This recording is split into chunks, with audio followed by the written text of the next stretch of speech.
नमस्कार। जोरदार तालियों के साथ शिवराज सिंह चौहान जी, केंद्रीय कृषि मंत्री, स्वागत कीजिए।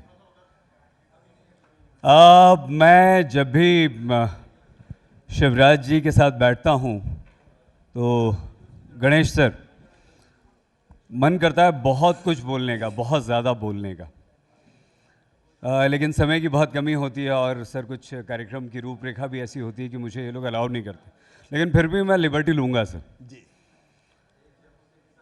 शिवराज जी भले ही सबसे लंबे समय तक मध्य प्रदेश के मुख्यमंत्री रहे, लेकिन शिवराज जी की छवि सीएम मतलब हम मध्य प्रदेश के लोग चीफ मिनिस्टर नहीं बोलते हैं, हम कॉमन मैन ही कहते हैं।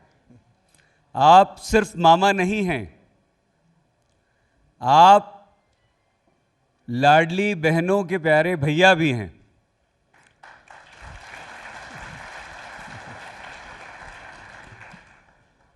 वैसे तो शिवराज जी के नाम एक नहीं अनेक कीर्तिमान हैं, लेकिन एक राजनीति में एक ऐसा मुद्दा और एक ऐसी बयार आपने बहा दी है जिसके पीछे आज देश भर के राजनेता चल रहे हैं। और महिला शक्ति को अगर किसी ने समझा है, किसी ने जाना है, किसी ने सबसे पहले सम्मान दिया है तो वो शिवराज सिंह चौहान हैं, जो किसान पुत्र हैं और ये कहते हैं कि किसान मेरा भगवान है। देवताओं, किसानों की सेवा करना देवता की सेवा करना है, उसकी पूजा करना है। बहुत धन्यवाद। और आज आपकी जिम्मेदारी बहुत बढ़ गई है। आज आपकी जिम्मेदारी सिर्फ मध्य प्रदेश नहीं, देश भर है, देश भर के किसान हैं।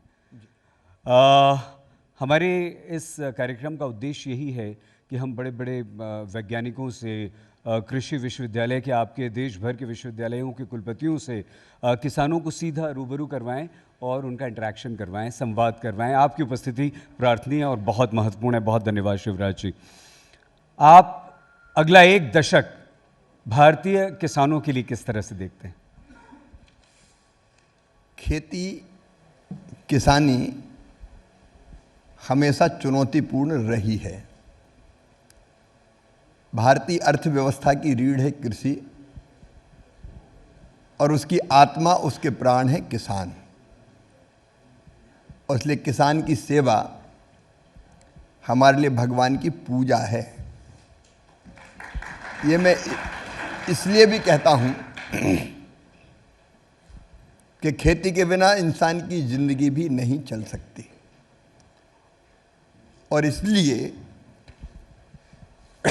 अगला जो दशक है वो कृषि के लिए महत्वपूर्ण कई अर्थों में है। भारत में कृषि की समस्याएं अलग तरह की हैं। खेती के जोत के आकार छोटे छोटे हैं। अधिकतम संख्या लघु और सीमांत किसानों की है। वैसे में खेती को फायदे का धंधा बनाना चुनौती है, लेकिन प्रधानमंत्री श्रीमान नरेंद्र मोदी जी के नेतृत्व में हमने किसानों की आय बढ़ाने के लिए एक 6 सूत्रीय रणनीति बनाई है और अगले दशक में इसको हम जारी रखेंगे। उसका पहला सूत्र है उत्पादन बढ़ाना। अभी पर हेक्टर उत्पादन हमारे देश में कई देशों की तुलना में काफी कम है। हम आईसीआर के प्रांगण में बैठे हैं। मुझे बताते हुए गर्व है कि अधिक उत्पादन देने वाली 65 फसलों के 109 बीजों की नई किस्में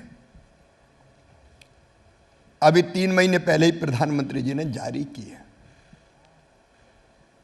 ये जलवायु अनुकूल है। माफी चाहूंगा जरा। नहीं, वो आप संसद से आ रहे हैं, काफी हो हल्ला हुआ है वहाँ, आपको पता ही है ना सबको। ये फसलें जलवायु अनुकूल है। जैसे 2 किस्मों के बारे में मैं चर्चा करूंगा। एक धान की किस्म जिसमें 30% पानी कम लगता है, पानी की बचत होती है। पानी की बचत के साथ साथ समय की सीमा भी कम है। बाजरे की एक किस्म डेवलप की है, आमतौर पर बाजरा 120 दिन में 115 दिन में आता है, ये बाजरा केवल 70 दिन में पक के तैयार हो जाएगा। उत्पादन बढ़ाने के लिए सिंचाई की व्यवस्था, मुझे आज कहते हुए गर्व है, जो कृषि का उत्पादन बढ़ाने के लिए लॉन्ग टर्म प्लानिंग प्रधानमंत्री जी कर रहे हैं। अब नदी जोड़ो परियोजनाओं पर बरसों तक चर्चा होती रही, रिवर लिंकिंग, लेकिन अब आप देख रहे हैं कि कैन बेतवा जुड़ रही है, काली सिंध पार्वती चंबल जुड़ रही है, दक्षिण की नदियों को गंभीरता से जोड़ने के प्रयास जारी है, सूक्ष्म सिंचाई योजनाएं बन रही है ड्रिप और स्प्रिंकलर के माध्यम से। तो ये सब उत्पादन बढ़ाने के प्रयास है हमारे। उसके साथ साथ कृषि का मैकेनाइजेशन, उसके कारण भी कृषि का उत्पादन बढ़ता है। तो पहला सूत्र, मैं बहुत विस्तार में नहीं जाऊंगा, अगले दशक के लिए उत्पादन बढ़ाना, नित नए रिसर्च जारी है। दूसरा सूत्र, उत्पादन की लागत घटाना। अगर लागत घटेगी तो प्रॉफिट बढ़ेगा। और लागत घटाने के लिए आप 2-3 उदाहरण ही देख लें। प्रधानमंत्री किसान सम्मान निधि, डायरेक्ट किसान के खाते में पैसा ट्रांसफर करना, ये 6,000 रुपया, केवल 6,000 रुपया नहीं है। लघु और सीमांत किसानों के लिए जरूरत के समय ये बहुत महत्वपूर्ण है। खाद के लिए, बीज के लिए, छोटी छोटी जरूरतों के लिए कम ब्याज पर कर्जा, किसान क्रेडिट कार्ड, आज आप जान रहे हैं उसके कारण कितना फायदा है।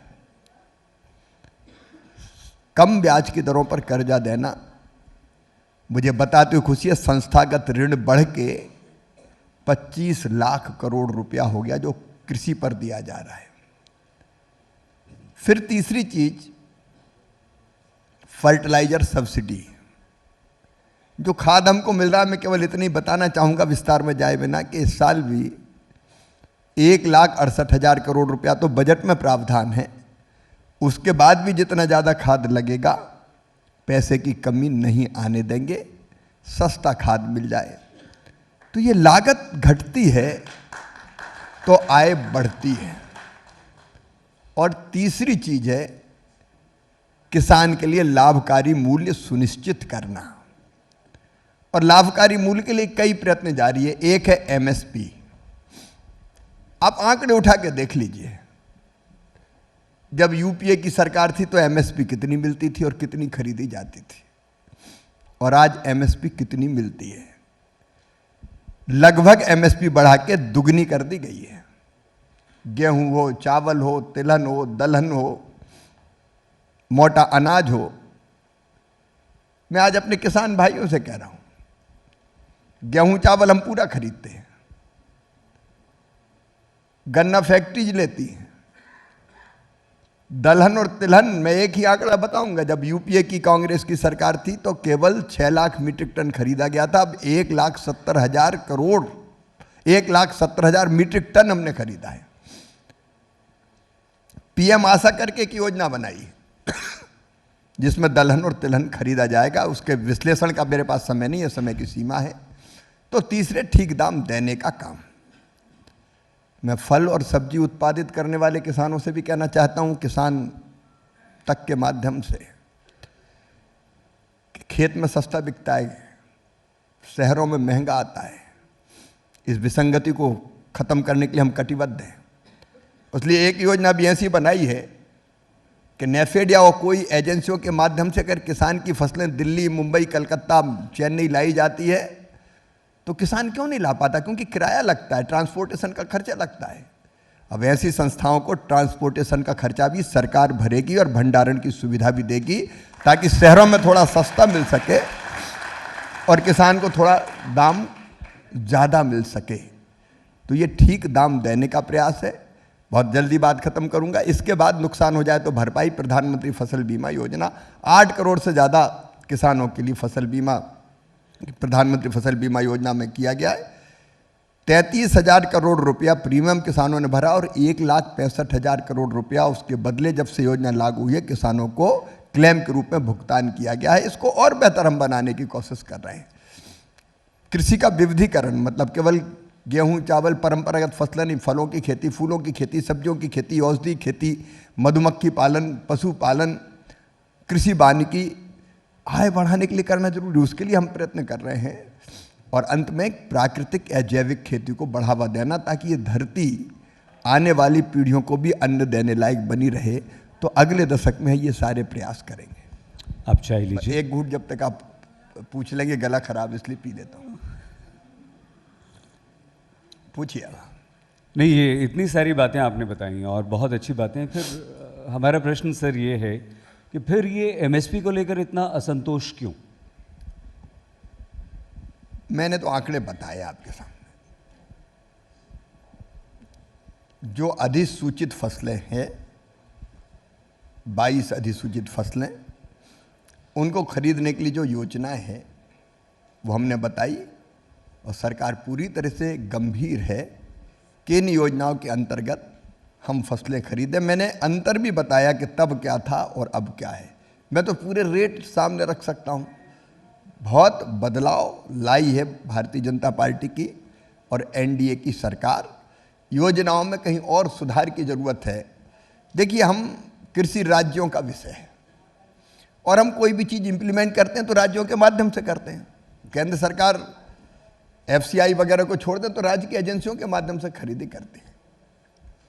कई राज्यों ने अब किसान सम्मान निधि बढ़ा दी। 6,000 पीएम दे रहे हैं तो 6,000 मध्य प्रदेश में जैसे हम सीएम थे तो सीएम ने शुरू कर दी।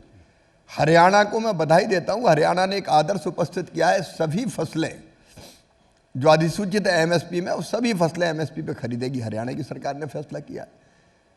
तो योजनाएं बनी, पहले ढंग से इंप्लीमेंट नहीं हुई। हम और बेहतर ढंग से इंप्लीमेंट कर रहे हैं। कहीं कोई कमी है तो उसको दूर करने के लिए भी निरंतर हम किसानों से संवाद और चर्चा करते हैं ताकि कमियां दूर हो सकें। मध्य प्रदेश में आपने किसानों के लिए बहुत काम किया और कृषि को आपने काफ़ी ऊंचाई पर ले गए। समन्वय राज्यों में और केंद्र में, अगर अलग अलग राज्यों में परिस्थितियां कृषि के लिए अलग हैं तो वो समन्वय कैसे स्थापित होगा? और मध्य प्रदेश में जो आपने किया, आपको लगता है कि वो ऐसा है जो देश भर के किसानों के लिए आप लागू कर सकें? अलग अलग एग्रो क्लाइमेटिक जोन है हमारे देश में। अलग अलग राज्य की जो मिट्टी है उसका प्रकार, और राज्य में भी अलग अलग जिलों में कई विविधताएं हैं। उसको ध्यान में रखते हुए योजनाएं बनानी पड़ती। एक तो राज्यों के साथ हम बेहतर समन्वय बना रहे हैं। मैं अब तक 19 राज्यों के कृषि मंत्रियों के साथ, उनके अधिकारियों के साथ बैठ के बातचीत। अब हमारे गणेश जी बैठे, उनके साथ भी मैं बैठा, उत्तराखंड के कृषि मंत्री जी और ग्रामीण विकास मंत्री जी। तो मेरी कोशिश ये कि एक टेबल पर राज्य और केंद्र बैठे और बैठ के जो चुनौतियां राज्यों के सामने हैं उनका समाधान निकालें, केंद्र पूरा सहयोग करें। तो ये समन्वय हम बनाए रखेंगे। जहाँ तक मध्य प्रदेश का सवाल है, मध्य प्रदेश में कृषि के विकास की दर निरंतर 18% लगातार बनी रही, लगभग 14-15 साल। और कृषि के उत्पादन में मध्य प्रदेश नंबर 1 पे पहुँच, गेहूं जैसी फसलों के उत्पादन में मध्य प्रदेश नंबर 1 पहुँच गया। और उसके लिए भी जो रणनीति हमने बनाई थी वो यही थी, जिसको हम यहाँ इम्प्लीमेंट प्रधानमंत्री जी के मार्गदर्शन में कर रहे हैं। उत्पादन बढ़ाना, लागत घटाना, ठीक दाम देना, नुकसान की भरपाई करना और कृषि का विविधीकरण। तो इसी पैटर्न पे अलग अलग राज्य की अलग अलग परिस्थितियों को देखते हुए हम काम करने का प्रयास कर रहे हैं। हम समय समय पर किसान के हित में और भी फैसले लेते, जैसे सोयाबीन के दाम कम हो गए बीच में। और दाम का कार्य कम होने का कारण ये था कि जब तेल के दाम बढ़ गए थे तो कोविड के दौरान इंपोर्ट ड्यूटी 0 कर दी गई थी ताकि सस्ता तेल यहाँ जनता को मिल सके। उसके कारण इस समय सोयाबीन के रेट कम हुए। हमने तत्काल फैसला किया कि इंपोर्ट ड्यूटी जो पाम ऑयल और बाकी तेलों पे जो 0% उसको बढ़ा के 27.5% कर दी। गृह मंत्री जी की अध्यक्षता में एक कमेटी होती है, वो फैसला करती है। हमने कृषि विभाग ने अपनी बात रखी, मानी गई। प्याज की ऊपर एक्सपोर्ट ड्यूटी थी 40%, घटा के 20% कर दी। बासमती चावल पे मिनिमम एक्सपोर्ट प्राइस लगी थी, वो हमने ख़त्म कर दी। तो समय समय पर ये फैसले भी परिस्थितियों को देख के हमको करने पड़ते हैं। तो जो मध्य प्रदेश में हुआ वो सारे देश में किया जा सकता है और उस दिशा में हम कदम बढ़ा रहे हैं। एक राजनीतिक प्रश्न ये है कि महाराष्ट्र, हरियाणा में जो आपकी सरकारों को जीत मिली, क्या आपको लगता है कि किसान महिलाओं की तरह, क्योंकि उसका श्रेय सिर्फ आपको है, किसान भी एक बहुत बड़ा वोट बैंक है और जो परिलक्षित हुआ है इन दोनों राज्यों के परिणाम? किसान को हम वोट बैंक के रूप में नहीं देखते। कृषि के लिए तात्कालिक और दीर्घकालिक दोनों उपाय हमको करने पड़ेंगे। किसान तो अन्नदाता है, अन्नदाता सुखी भवा, ये हमारा मूल मंत्र है, वो वोट बैंक नहीं है। तो उसके हित में मैंने दीर्घकालीन योजना की आप बात कहें तो कृषि का विविधीकरण है, प्राकृतिक खेती है, जैविक खेती है। दलहन के लिए अलग मिशन बनाया, तिलहन के लिए अलग मिशन बनाया, उस पर हम लोग काम कर रहे हैं। हार्टिकल्चर पे हम लोग काम कर रहे हैं। कृषि से जुड़ी हुई बाकी जो गतिविधियां जो आय बढ़ाने में काम आती हैं उन पर हम काम कर रहे हैं। और तात्कालिक रूप से अगर कोई चीज़ आती है तो हम तुरंत कदम उठाने के प्रयत्न करते हैं। तो प्रयास निरंतर जारी है। लेकिन मैंने बताया कि हमारे देश में कृषि के छोटे आकार और अपने देश की परिस्थितियां, उनके कारण कृषि की समस्याएं अलग है। कई देश ऐसे जिनके पास 1000 एकड़, 2000 एकड़, 5000 एकड़, 10,000 एकड़ जमीन एक एक किसान के पास है। तो वहाँ की परिस्थितियाँ अलग हैं। इन परिस्थितियों में कैसे बेहतर काम करें, मैं बड़ी विनम्रता से फिर कहूँगा, किसान वोट बैंक नहीं भगवान ही है, और इसलिए उस हिसाब से देख के हम लोग काम करने की कोशिश कर रहे हैं। नहीं, ये बहुत बहुत महत्वपूर्ण है शिवराज जी। ये बिल्कुल सच है कि हमारे देश की भौगोलिक सामाजिक परिस्थितियां बहुत अलग हैं, और किसान के संदर्भ में अगर हम सिर्फ भौगोलिक परिस्थितियों को ही देखें तो वो भी अलग है। हमारे देश के एक राज्य का किसान जो है वो समृद्ध है, एक हिस्से का जो किसान है वो निर्धन है। गणेश जोशी जी ने अभी उत्तराखंड के किसानों की समस्याएं बताई, वहाँ टेरेस फार्मिंग का उल्लेख किया आपने, सीढ़ियों वाली खेती होती है, वहाँ बहुत ज़्यादा आप सुविधाएं उन्हें नहीं दे सकते हैं, या कैसे मॉडर्न टेक्निक्स और टेक्नोलॉजी वहाँ तक पहुँचाई जाए। आपको लगता है कि अब देश भर की जिम्मेदारी निभाते हुए कि कोई ऐसा हिस्सा है जिस पर सर आपका ज़्यादा फोकस है और वहाँ आप ज़्यादा ध्यान देंगे? नहीं, ध्यान तो सब जगह समान देना है, लेकिन परिस्थितियां अलग है। जैसे हमारे जो पहाड़ी राज्य है उनकी समस्याएं बिल्कुल अलग है। वहाँ जोत के आकार हो या पहाड़ियों पे खेती करना हो, सीढ़ीदार जो उन्होंने बताया वो खेती करना हो, या नॉर्थ ईस्ट की समस्या अलग है, दक्षिण की समस्या अलग है, पंजाब जैसे राज्यों की समस्याएं अलग है, तो मध्य की समस्या अलग है। तो अलग अलग स्टेट स्पेसिफिक और एग्रो क्लाइमेटिक जोन स्पेसिफिक योजनाएं भी हम अलग अलग बना रहे हैं। खेती बड़ी मॉडर्न हो गई है और उसमें अत्याधुनिक मशीनों का इस्तेमाल आजकल होने लगा है। हमारा किसान बहुत विकास कर रहा है। आप कहते हैं लैब टू लैंड, ये अगर किसान भाई हमारे समझना चाहें तो क्या मतलब हुआ इसका? देखो, एक तरफ तो ICAR जैसी संस्थाएं हैं जिसके 5000 वैज्ञानिक नित्य नए शोध करते हैं। अब वो शोध केवल प्रयोगशाला में रह जाएं, केवल लैब में रह जाएं, ये उचित नहीं होगा। वो जल्दी से जल्दी किसान तक पहुंचना चाहिए। इसलिए विज्ञान से किसान, वैज्ञानिक और किसान जुड़े, लैब से लैंड जुड़े। अब जैसे 109 नए बीजों की क्वालिटी तो आ गई, वो किसान के पास जल्दी से जल्दी कैसे पहुंचे, किसान को हम बता कैसे पाएं? तो हमने एक प्रयोग शुरू किया, आधुनिक कृषि चौपाल। पिछले महीने ही वो शुरू हुआ है, और उसमें हम ये करते हैं कि वैज्ञानिक और किसान दोनों बैठेंगे साथ साथ, सामने भी किसान बैठेंगे और वैज्ञानिक आएंगे, और नए शोध के बारे में, चाहे वो मैकेनाइजेशन का हो, चाहे वो नए बीजों का हो, चाहे वो खेती के साइंटिफिक नए प्रकारों का होगा, किसानों को वो जानकारी देंगे। हर कृषि विज्ञान केंद्र में भी हर महीने एक दिन ये कार्यक्रम होगा। 2 बजे दिन में शुरू होगा, पहले शनिवार को हर महीने के होगा, और किसान केवीके में और कृषि विश्वविद्यालय बाकी जगह बैठ के सुनेंगे, उनकी जिज्ञासाएं सामने बैठे किसान पूछेंगे, वैज्ञानिक जवाब देंगे। तो हमारी कोशिश है, बीज तो बन गया, पता चला 5 साल बीज किसान तक पहुंचा ही नहीं। अब इस बार जो 109 नई वैरायटी हमने निकाली उसमें हमने कोशिश की कि एग्रीकल्चर यूनिवर्सिटीज के माध्यम से, कृषि महाविद्यालय केवीके और निजी संस्थाओं के माध्यम से भी जल्दी हम फाउंडेशन सीड, ब्रीडर सीड से फाउंडेशन सीड, सर्टिफाइड सीड बनाएं और किसानों तक जल्दी पहुंचाएं ताकि उसका लाभ वो ले सके।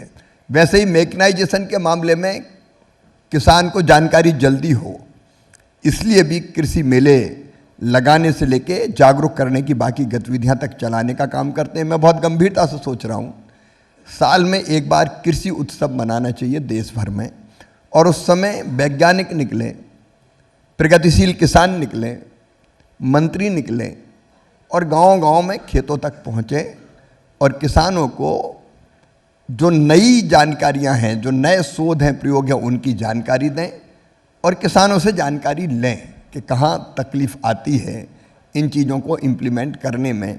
तो किसान और वैज्ञानिक, किसान और अधिकारी, अब मैं कृषि मंत्री के नाते भी पूरे देश में घूमने वाला हूँ, कई जगह गया, किसानों के छोटे छोटे ग्रुप के बीच भी बैठते हैं, किसानों से संवाद करते हैं और उनसे जानते हैं कि तकलीफ कहाँ है, उस तकलीफ को दूर करने का प्रयत्न करते हैं। तो हर चीज़ जल्दी कैसे किसान तक पहुँच जाए, या किसानों को अगर कोई समस्या तो वो भी हम तक कैसे पहुँचे, इसका भी एक मैकेनिज्म बनाने की कोशिश कर रहे हैं। सर, हमारे किसानों को एक चीज़, आप जितना उनके साथ खड़े रहें, मदद करें, लेकिन एक समस्या आती है, वो समस्या है प्राकृतिक आपदा की। अचानक से बेमौसम की बरसात हो गई, सिंचाई के लिए गर्मी ज़्यादा पड़ गई, पानी कम पड़ गया, सूखा पड़ गया। ऐसी परिस्थितियों से निपटने के लिए क्या कोई विशेष आपके किसानों की भलाई के लिए, उनकी मदद के लिए योजनाएं?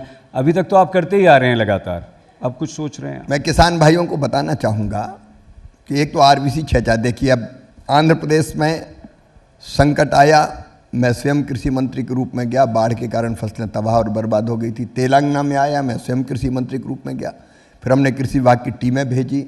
अभी मुझे तमिलनाडु से खबर मिली, भाभी मैं पार्लियामेंट के सत्र के बाद मैं जाने का प्रयत्न कर रहा हूँ, केंद्रीय टीम भी जाती है।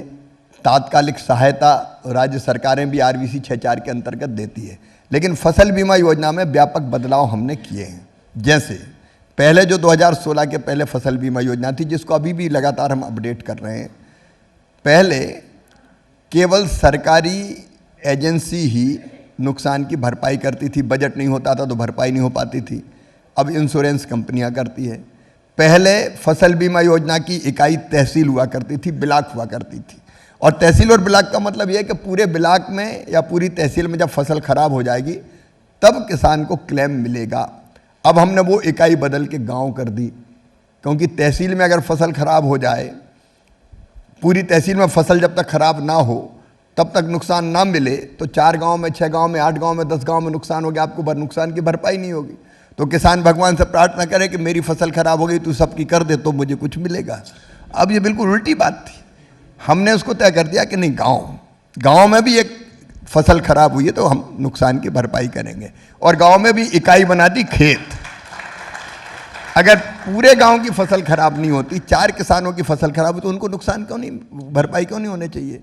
तो अब इकाई बना दी खेत, तो उसका भी मुआवजा किसानों को मिलेगा, राहत की राशि किसान को मिलेगी।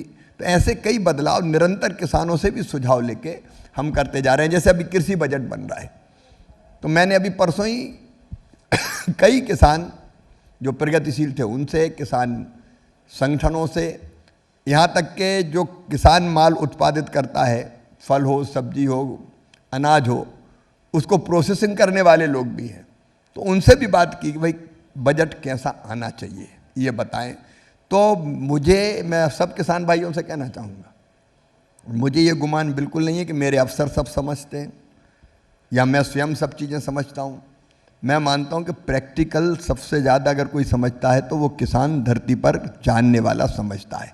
उससे ज़्यादा खेती का जानकार कोई हो नहीं सकता। इसलिए मध्य प्रदेश में भी जब कृषि के संबंध में हम योजना बनाते थे तो किसान पंचायत बुला के उनसे सुझाव मांगते थे। अब भी मैं देश के अलग अलग राज्यों में जाके और राज्यों के प्रमुख लोगों को बुला के उन राज्यों की विशेष परिस्थितियां समझूंगा और उसके अनुरूप कृषि की नीतियां हम बनाते चले जाएंगे। ये थर्ड टर्म मोदी जी का है शिवराज जी, और आपका तो लंबा अनुभव किसानों के साथ मध्य प्रदेश में रहा है। क्या आपको लगता है कि अब समस्याएं बहुत कम हैं, या जो भी हैं वो आपके सामने हैं बहुत अच्छी तरह से, और अब हम उन समस्याओं के निराकरण की तरफ बढ़ रहे हैं, और अगर बढ़ रहे हैं तो कैसे? मैंने आपको कहा कि कृषि क्षेत्र हमेशा से चुनौतीपूर्ण रहा है और इसलिए कोई समस्या नहीं है, ये मैं बिल्कुल नहीं कहूँगा। लेकिन समस्याओं के समाधान के ईमानदार और जिसको कहते हैं दीर्घकालीन प्लानिंग, शॉर्ट टर्म नहीं, एक शॉर्ट टर्म लेकिन लंबे समय में इसका समाधान कैसे निकलेगा। जैसे खेती की सबसे बड़ी चुनौती है पानी, रही मन पानी राखी है, बिन पानी सब सून। जहाँ पानी पहुँच गया खेती बढ़िया हो गई, जहाँ पानी नहीं पहुँचा वहाँ जितना बोते उतना नहीं निकलता। तो पूरे देश को हम सिंचाई के अंतर्गत कैसे लाएं, ये लॉन्ग टर्म प्लान, और उसके लिए निरंतर काम कर रहे हैं हम लोग कि कैसे नदी जोड़ने से लेके पानी रोकने से लेके हम कैसे काम करें। लेकिन अगर रेट गिर गए तो तत्काल कोई कदम उठाना ताकि ठीक दाम मिल जाए, वो है शॉर्ट टर्म प्लानिंग। तो दोनों चुनौती खेती में रहेगी ही। आज भी 55% आबादी कृषि पर निर्भर करती है हमारी, 55%। तो चुनौतियां हैं, लेकिन मोदी जी के नेतृत्व में उन चुनौतियों का ईमानदारी से समाधान निकालने के प्रयत्न जारी है, और मैं भी दिन और रात इस दिशा में प्रयत्न करता रहूँगा अपने किसान भाई बहनों के साथ मिलके। सर, यहाँ किसान तो हैं ही, वैज्ञानिक भी हैं, हमने आपको बताया ही, सारे प्रोफेसर्स कृषि विश्वविद्यालय में पढ़ाने वाले वीसी और प्रोफेसर्स भी एक साथ ही हमारे आपसे एक प्रश्न पूछना चाहते हैं जल्दी से। समय समाप्त हो रहा है, इसलिए अगर आवाज़ आ जाए।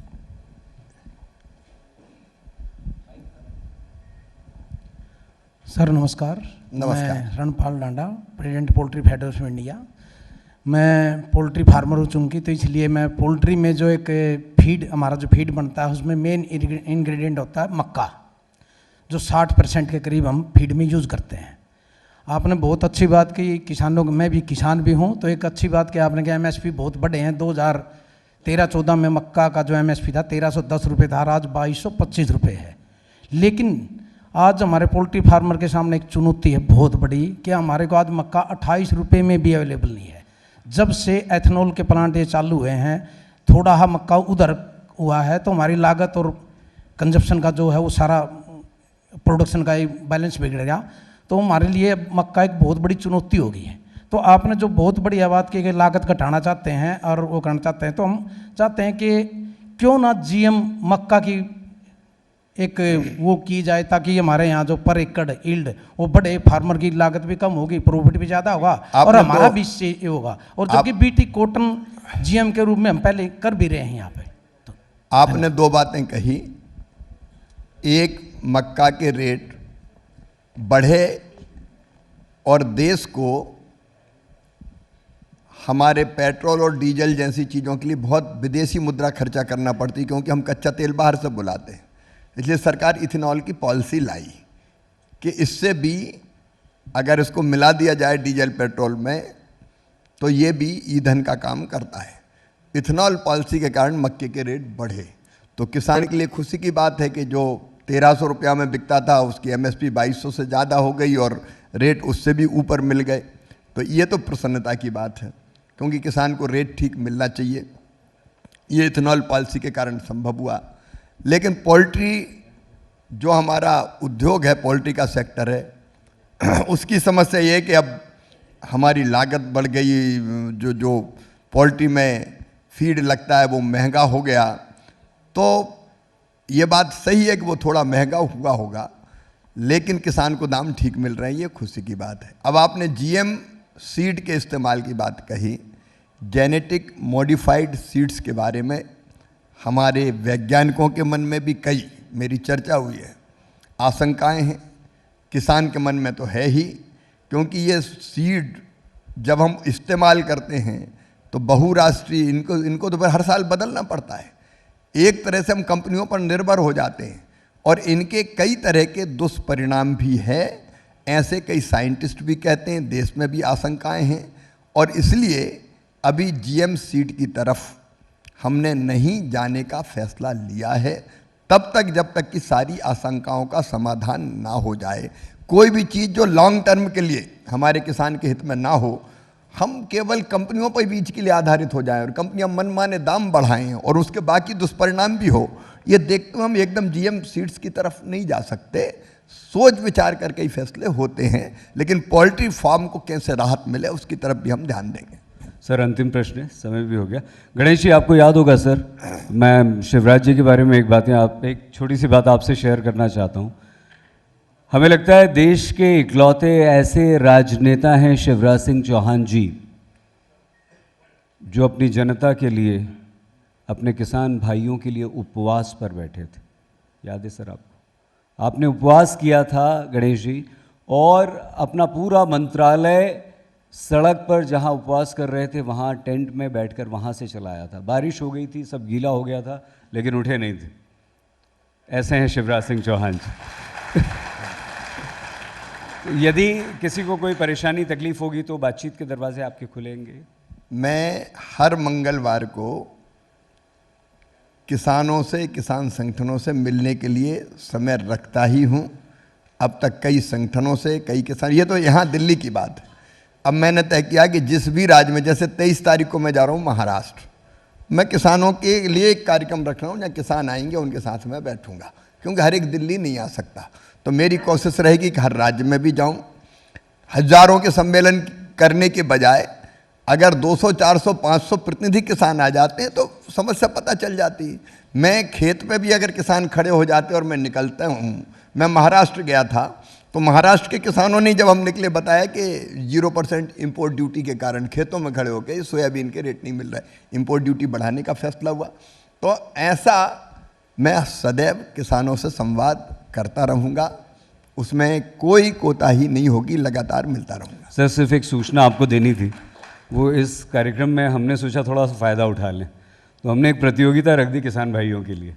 वो दादी नानी के नुस्खे हुआ करते थे ना, तो खेती किसानी के नुस्खे, तो उसमें पोल्ट्री भी है, उसमें फसलें भी हैं, जो चाहें आप। तो आपको खुशी होगी कि आपके इन साथियों ने ढेर सारे हमें वो लिख कर भेज दिए, और कई सारे लोगों ने, आप लोगों ने वीडियोस बना के भी भेजे हैं। वो सब वीडियो हम दिखाएंगे भी सर, आप सबके नाम भी दिखाएंगे। और आज शाम को जब ये कार्यक्रम ख़त्म होगा तो 10,000 रुपये का पुरस्कार भी आपकी तरफ से दिया जाएगा। बहुत अच्छे।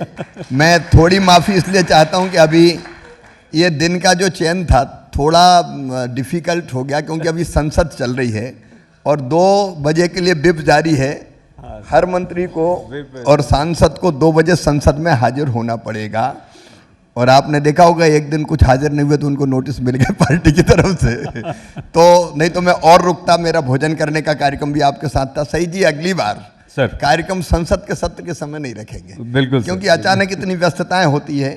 अगली बार फिर किसान तक के साथ, किसानों के साथ मैं फिर बात करूंगा, लेकिन तब जब संसद का सत्र नहीं होगा और पर्याप्त समय अनौपचारिक बातचीत के लिए भी मिले, इसकी हम कोशिश करेंगे। आज चूंकि मेरे कर्तव्यों के निर्वाह के लिए मुझे संसद भवन 2 बजे पहुंचना पड़ेगा, इसलिए माफ़ी चाहता हूं। आपके दर्शन करके मैं धन्य हुआ और किसान तक को हृदय से धन्यवाद देता हूं। खेती के समय आपको निवेदन भी करता हूं कि जो आधुनिक शोध है, जो आधुनिक रिसर्च है, वो और एक जगह के, एक प्रदेश की अच्छी प्रैक्टिस है, कोशिश कीजिए कि वो दूसरे किसान तक भी पहुँचे।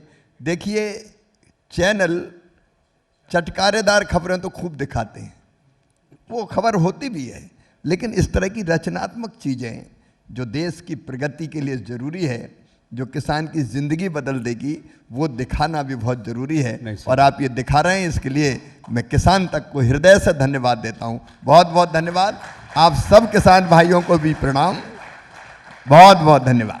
मनोज सर ने खुद कहा था कि मैं सबके साथ भोजन करूंगा और सबके साथ बातचीत करूंगा, लेकिन वो आप जानते हैं समस्या ऐसी आ गई। बहुत जोरदार तालियों के साथ शिवराज सिंह चौहान, केंद्रीय कृषि मंत्री, का स्वागत कीजिए। और गणेश जी के लिए भी एक बार और धन्यवाद और जोरदार ताली।